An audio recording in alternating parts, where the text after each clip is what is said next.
Sue Cowley, a former teacher and author of Getting the Buggers to Behave, is here to offer some no-nonsense advice on how to handle those difficult days in the classroom. She demystifies all the behaviour management theory and has come up with a common-sense practical guide full of tips and strategies based on her own experience in the classroom. This programme will contain some dramatised scenes.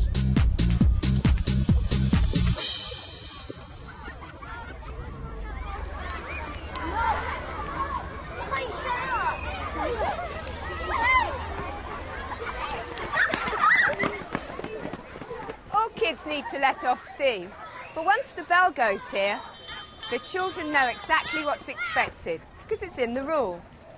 Today I'm going to be laying down the law on school rules and regulations. We'll see how a good set of rules can help create peace and harmony, but a badly drawn up set of rules can lead to chaos and confusion.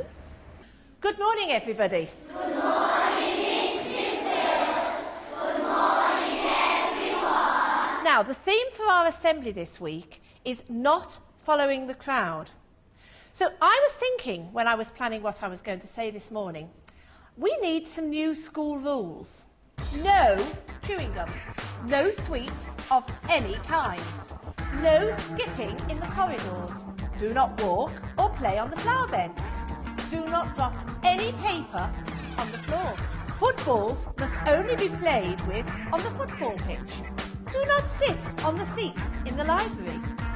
Do not talk to other children on your table at dinner time. No hairdressing or messing with your hair in the classrooms. And I haven't finished yet. Do not tap your pencil. Do not shout out. Do not scrape your chair when sitting down. Always use a handkerchief, not your sleeve. Do not bend the pages in your books. Do not tell the teacher when the lesson has ended. And finally, do not call me sir. In reality, head teacher Pip Wilkes operates a very simple and effective set of rules here at Summerfield Primary in Winson Green, Birmingham. She's been teaching for over 30 years and she's learned that too many silly, pointless rules are almost impossible to enforce and that they can create more problems than they solve.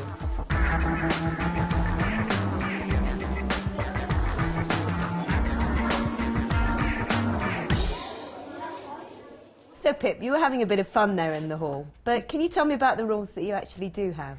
Right, well, we actually have 4 school rules. Right. We've tried to do them in a positive way, so that the children say, I will do this, I will do that, rather than do not do this, do not do that. We talked it through, and then basically we had a lot of drafts, and we put them out to the children, we talked to them, and in circle times in the classrooms, we have the 4 main rules, and then following the rules that they devise themselves with their own class teachers, the whole lot sort of came together and evolved into something that we're all really happy with. I think they work very well here because we've only got 4 school rules that everyone in the whole school will know, right down from nursery up to year 6. We've also got 3 class rules that my class know and also my numeracy group know, and they're aware that when they come to this classroom what those rules are. At the beginning of every year, they will sit down in their classes in circle time and actually choose 3 or possibly 4 rules of their own choice for their own particular class that they really want. Now we know what our school rules are, so let's think about what rules would be really good in our classroom that's very special to our class and anyone who comes into our room. What would make a good rule for our classroom? It would be good keeping our classroom tidy. Yeah, I really like that rule. Javi, can you think of another rule for our classroom? Respect others and yourself. So respect ourselves and Others? and others. Right, we've got 2 really good class rules there. Can anyone think of another one? Yep. What do you think? Listen to the teacher when they're talking. Listen to the teacher when they're talking. Well done. I got one. Do your best work. Do your best work. Oh, I like that one. Do your best work. Patching on. I'm talking.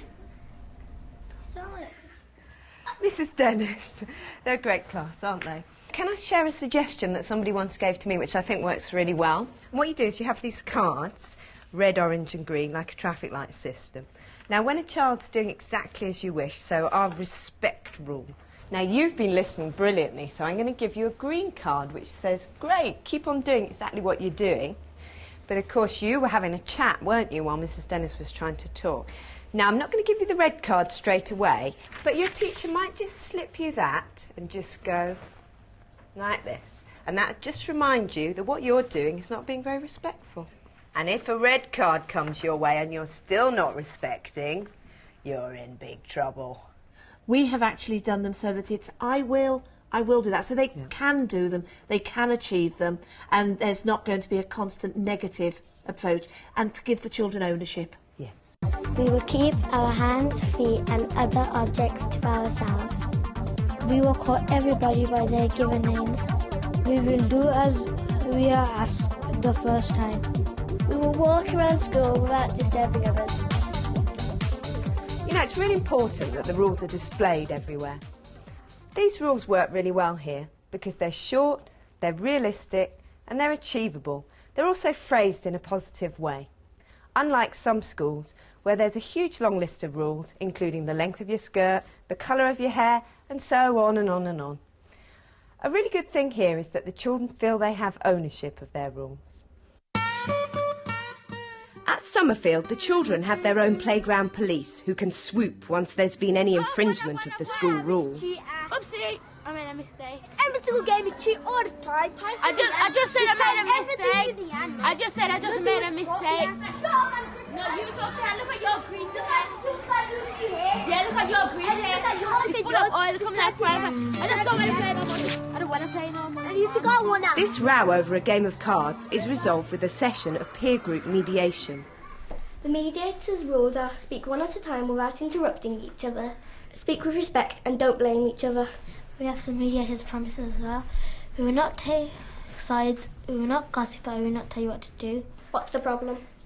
Was playing cards and I accidentally picked up 2 cards instead of 1. But when I realised I haven't, and we've been saying that I've cheated, I said... It's all part of the school's philosophy of involving the children in the making and application of the rules. And I'm telling them that I haven't cheated, I just made a mistake. What's your part of the story? We're playing cards, yeah. I always feel that school rules should apply to the particular circumstances of that school. How does that apply here at Summerfield? We were built as an open plan school, so obviously there is a lot of movement and you have to walk through classrooms to get to other classrooms, and the children are very, very good. They will walk through and they'll probably have a good look to see what's going on, but they don't usually interrupt or interfere, and that means that lessons can carry on. In addition to Summerfield's 4 basic rules, there are always a few extra do's and don'ts that evolve with current fashion and fads.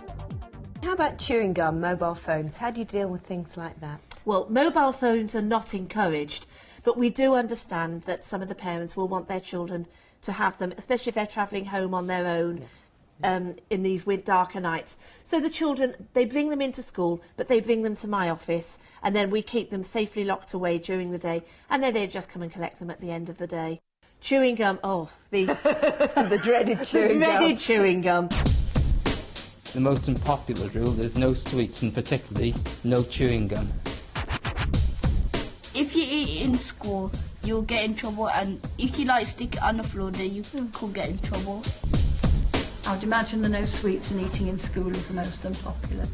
If you then just stick it somewhere, and then some person might have his dinner or something, and then by accident they put it, and when it comes out, it's sticky and all of that, gooey. People stick it on their tables and chairs and that. Yeah, you know what? And then it gets on my legs or my clothes. And you're sticking your hand in the chair to hold it, and then it gets all over your fingers, and you're trying to see, what's that gooey thing under the chair? The rule they break the most often is things like, chewing gum and having sweets in school, which, it's not the biggest crime of the century. But for hygiene and things like that, it's important that they don't eat those. We say no chewing gum. The children themselves have seen the problems that chewing gum can create. You sit on a bit of chewing gum, your clothes are ruined. And our children are very proud of their school uniform, and they don't want to get things ruined. They don't want to get sticky floors and things like that. So it's again, the chewing gum has evolved as an unwritten an unwritten rule. And how about uniform? You picked up on uniform there. How does that work? We have just introduced a uniform into school with the support of the parents and the governors, and it's had a wonderful effect. The children are very proud of their uniform, and we've noticed they're very calm, very much calmer atmosphere around the school, and they're showing a pride in their work. And why do you think that happens? Because they're actually coming to school, they're dressing in the morning, they're coming in uniform. It's the same as you or I. If I come into work in jeans and trainers, I don't feel ready for work. Yeah. If I come in my work clothes, I feel ready to come in and take on the role of head teacher. Yeah. So any sort of seasonal issues? Is there anything that might have to be banned in the near future? Well, hopefully we won't have to ban conkers this year. In the past, we have had to say no conkers because they can be used as offensive weapons. This year, the children are being very sensible, and they're not actually into the conker. They just want to collect them and count them and roll them. They're using them as marbles this year.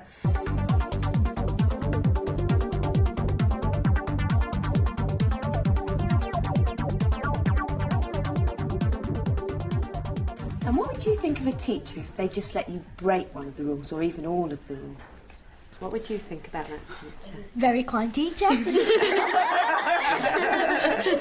What would happen in your class, though, if the teacher let everybody just get away with breaking Every all the day. rules? The teacher would get fired, sacked.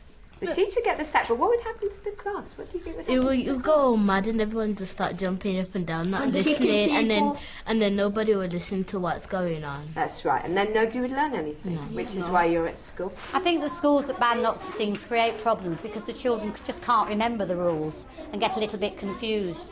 And they're also very negative, and it's much better to have a positive environment where children respect each other, so the rules are positive. The worst thing you can do is have school rules that are negative. They're things that you try to do, not things that are negative and are banned. It goes wrong when people put things like "we will not run." They're more likely to go wrong where they perhaps don't understand the rules, or the rules are far too complicated for them. Really, the best rules are the ones that are devised by the children that actually fit with their own life in school. So, here's the Cowley set of rules about rules. Keep them simple. Make them positive. Don't have too many. And involve all the school. These are our school rules. One thing's for sure, school rules always grab the headlines. Recently we've had heads banning conkers, ear piercing, body piercing, kissing and cuddling, long skirts, short skirts, and one that's causing amazement up and down the land, the tucking in of school shirts. Beware, rules made in haste might come back to haunt you. We'll see you next time.